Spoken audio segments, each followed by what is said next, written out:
Briefly discuss your strategy in Pack 1. How important do you consider faction versus class in most of your early picks? Do you tilt significantly, or does it depend on the power level? I think Drums of War has the best faction cards and the best quest. So when I'm in drums, I try to focus on those two, and I wait to go into a class until I have a clear signal. You can go into something like maybe Hunter, which has powerful cards, but you may not get as much value later in the picks if you get something that's open. So I just try to jump into a faction that looks good and grab as many quests as I can in Pack 1, and that's my general strategy.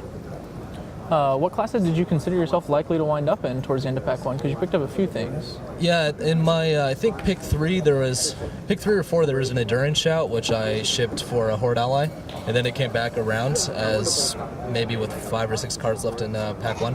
So I took the Endurance Shout, and I had another Warrior card, although I can't recall what it is. So I thought that I might go there, but I really don't like the class. So I tried to keep my options open. I also got a late sudden shot, but I had passed some other really good Hunter cards that didn't come back around. So I didn't think that would be viable, but I took a late regardless. Okay. You're in Pack 2, you ended up with a third pick Victimize, which was kind of a surprise given the melee bases in those two classes that you were previously discussing.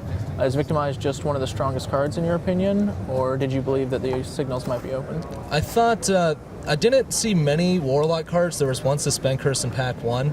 I thought maybe there was just not many Warlock cards in Pack 1, not so much that it was drafted. So I wanted to go ahead and just move it on the Victimize, knowing that A, it's a really powerful card, and B, it potentially could get more Warlock cards, as I just didn't think there was many in Pack 1. And I didn't consider Rogue as an option, so I was only looking at it for the perspective of Warlock. Oh yeah, because the double gang ups had vanished in Pack 1. You seem to rate Question of Gluttony really highly in Pack 2. You took it over several quality allies a couple times. Yep. Is it just the bee's knees in that set, or? I love it. Especially if you can get 2, it's really, really good, because you're playing a 30-card deck, you're drawing 7 cards to their opener, so you have a really good chance to have it in your opening hand. And if you have 2, it gives you a turn 1 play, and it just allows you to draw cards and play cards in the same turn, which is going to be a huge advantage in Limited. Okay. You opened Wubb's Cursed Hexblade in Pack 3, which was clearly quite fortunate for the class you ended up in.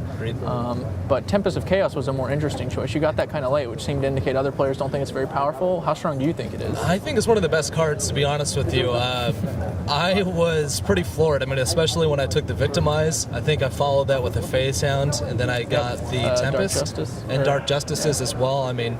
The Warlock was flowing pretty hard, but Tempest in particular is something that, if you play it on turn 3, turn 6 through 8, it's either going to kill their best ally or it's going to go to the Dome, and that's all right with me. So.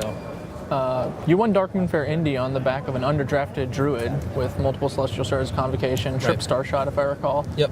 In this draft, there were multiple Star Shots and Celestial Shards that none of them made the wheel. Right. Are you worried about facing the Druid player this time? I'm a little concerned because there was the Epic Armor set opened. Merciless Gladiator Sanctuary. Multiple Celestial Shards and Star Shots.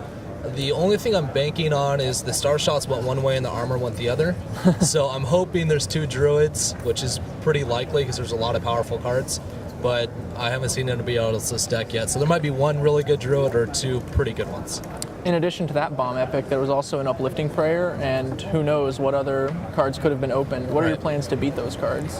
I didn't see a lot of other Paladin cards, so there might be a slim chance that if there is a Paladin player, he doesn't have a lot of great cards, but there might have been somebody who moved into Paladin early and has a pretty nutty deck, so we'll see how it goes. The Netherbane wheeled in Pack 1, so maybe you got lucky and Billy P just cut the card. Yeah, that could be. I'm kind of hoping that's what it was, but we'll see how it goes. In retrospect, are there any picks you particularly regret that occurred throughout the draft? The only thing was there was 2 Dominates that both went through me. The first one was pick 2 or 3. Pick 3. And I really banked on it going around the wheel. I had another Dominate come much later, pick 7 I think it was, 6 or 7, maybe 8. And I shipped it to get another quality card, thinking that I would get the first Dominate. Neither one came back. I'm not that concerned about it, but I would have felt comfortable having it. All right, cool. Well, good luck. You're 8-0, so you don't need too many, but a 3-0 here locks you for top 8. I agree.